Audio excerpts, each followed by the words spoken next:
پارہ number and جو ہوا تھا پچھلا 1 نمبر پارہ، اس میں تحویل قبلہ کا جو مضمون ہے وہ سٹارٹ ہو چکا ہوا ہے۔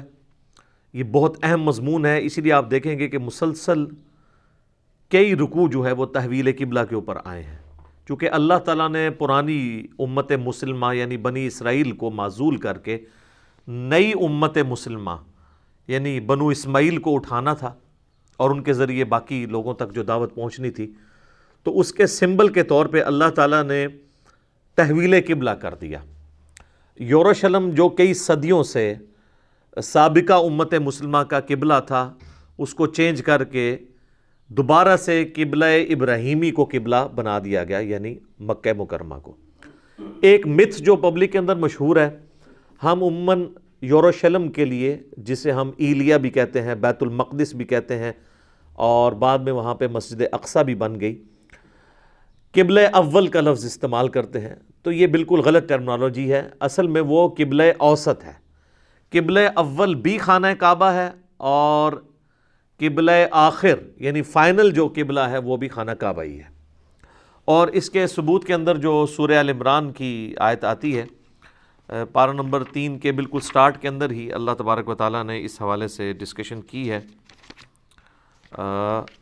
بلکہ پارہ نمبر 4 سورہ آل عمران کے اندر، کہ سب سے پہلا گھر جو اللہ تعالیٰ نے مقرر کیا تھا انسانیت کے لیے وہ یہی ہے۔ سورہ آل عمران آیت نمبر 96 پارہ نمبر 4 کا پہلا صفحہ ہے۔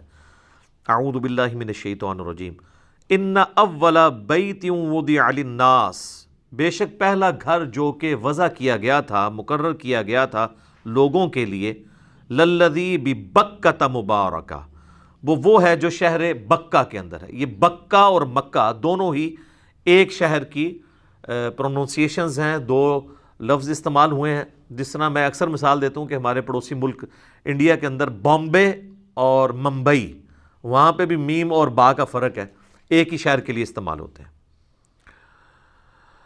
للذی ببکۃ مبارکا وہدی للعالمین، وہ ہے جو شہر بکہ یعنی مکہ کے اندر ہے، بابرکت ہے اور ہدایت ہے تمام جہان والوں کے لیے۔ فیہ آیات بینات مقام ابراہیم، وہاں پہ اللہ تعالیٰ کی کھلی نشانیاں ہیں جن میں سے ایک مقام ابراہیم ہے۔ ومن دخلہ کان آمنا، جو بھی اس شہر میں داخل ہو گیا وہ امن والا ہو گیا۔ وللہ علی الناس حج البیت، اور لوگوں پر اللہ کا یہ حق ہے کہ اس بیت کا، اس گھر کا حج کریں۔ من استطاع الیہ سبیلا، جس میں بھی استطاعت ہو اللہ کے گھر کا حج کرنے کی۔ ومن کفر، اور جو کوئی روگردانی کرے گا، فإن اللہ غنی عن العالمین، تو بے شک اللہ تعالیٰ بے پرواہ ہے تمام جہان والوں سے، اللہ کو تو کوئی پرواہ نہیں جی۔ تو یہ حج کی فرضیت اس حوالے سے قرآن میں بھی آئی ہے، اسی آیت سورہ آل عمران آیت نمبر 96 کے کانٹیکسٹ میں۔ تو جب یہ ذکر ہوا کہ یہ پہلا گھر ہے، تو یہ حضرت آدم علیہ السلام نے ہی اسے تعمیر کیا، بعد میں ابراہیم علیہ السلام نے اس کی بنیادیں اٹھائیں جو گم ہو چکی تھی۔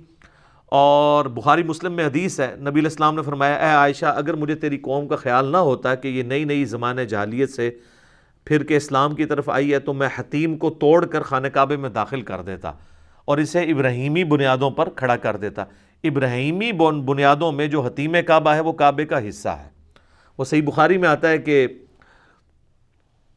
مشرکین عرب نے اپنا جو حلال مال ہے، اکثر تو ان کا حرام ہی ہوتا تھا، حلال مال جوڑا اس کے لیے کہ اللہ کے گھر کی تعمیر کریں، تو ان کے پاس مال ختم ہو گیا، تو انہوں نے پھر پورا کعبہ تعمیر کرنے کی بجائے حتیم کو جو ہے وہ چھوٹی سی دیوار بنا کے چھوڑ دیا، باقی حصے پہ کمرہ کھڑا کر دیا۔ اب وہ اللہ کی طرف سے ایک حکمت ہوئی کہ وہ حتیم باہر رہا، نبی علیہ السلام کی خواہش تھی اسے داخل کرتے، لیکن آپ نے کہا کہ لوگ کہیں گے کہ اس نے کعبہ توڑ دیا۔ اور بخاری مسلم میں الفاظ ہیں، ایک تو میں بیت اللہ کا دروازہ نیچا کر دیتا، دوسرا حتیم کو کعبے میں داخل کر دیتا۔ وہ نہ دروازہ نیچا ہوا ہے اور نہ حتیم کعبے میں داخل ہوا ہے۔ البتہ بیچ میں ایک کوشش ہوئی تھی، حضرت عبداللہ ابن زبیر رضی اللہ تعالیٰ عنہ نے اپنے دور کے اندر، صحیح مسلم میں ڈیٹیل ملتی ہے، انہوں نے باقاعدہ اماں عائشہ سے چونکہ یہ حدیثیں سنی تھی، وہ بھانجے بھی لگتے تھے، تو انہوں نے اپنے دور خلافت جو 9 سال کا ان کا بنتا ہے، اس میں اس کو توڑ کے قبلہ شریف کو نیا تعمیر کیا۔ پھر بعد میں جب حجاج ابن یوسف نے ان کو شہید کیا، تو اس نے ضد میں آ کے قبلہ کو دوبارہ سے توڑ کے بنایا، اور اس میں پھر حتیم کو باہر نکال دیا۔ عبد الملک بن مروان اس وقت خلیفہ تھا بنو امیہ کا، حجاج بن یوسف اس کا گورنر تھا حجاز میں اور عراق کے اندر۔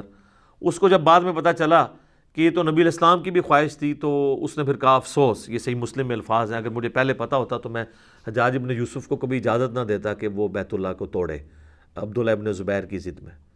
بہرحال پھر خلیفہ منصور کے زمانے کے اندر، یعنی جب بنو عباس کی حکومت آئی، تو دوبارہ انہوں نے ارادہ کیا کہ ہم حتیم کعبہ کو کعبے میں داخل کر دیتے ہیں۔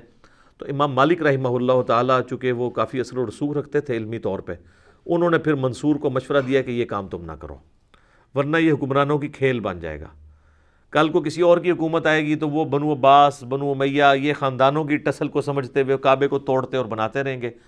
چونکہ نبی علیہ السلام نے بھی فتنے کے ڈر سے اس کو روک دیا تھا، تم بھی اس سے رک جاؤ، تو وہ آج تک خانہ کعبہ اسی طریقے سے ہے۔ حجاج بن یوسف نے جو تعمیر کیا تھا حتیم کعبہ، جو ہے وہ خانہ کعبہ سے باہر ہی ہے، بل وہ ہم جیسے مسکینوں کے لیے ایک اللہ کی طرف سے نعمت ہے۔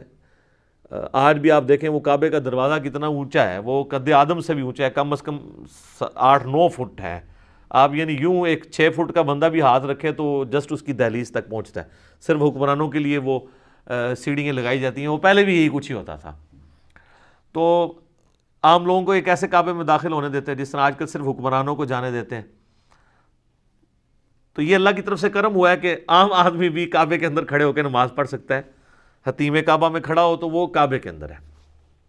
تو بہرحال یہ جو قبلہ ہے یہ مسلمانوں کا قبلہ اول بھی خانہ کعبہ ہے، کیونکہ نبی علیہ السلام جب تک حرمین میں جب پہلے تھے، مکے میں ہجرت سے پہلے، تو قبلے کی طرف منہ کر کے نماز پڑھتے تھے۔ بل اس میں روایتوں میں آتا ہے کہ نبی علیہ السلام جو ہے وہ مستجاب دیوار کی طرف کھڑے ہوتے تھے، جو 70 انبیاء کا مصلی ہے یہ والا، جو حتیم کے اپوزٹ سائڈ پہ، اگر آپ پاکستان کی طرف سے دیکھ رہے ہیں یا انڈیا کی طرف سے دیکھ رہے ہیں تو یہاں پہ خانہ کعبے کا دروازہ آئے گا، یہاں پہ مقام ابراہیم ہے، اس کارنر پہ حجر اسود ہے، اور یہ جو ہے حتیم والی جگہ ہے۔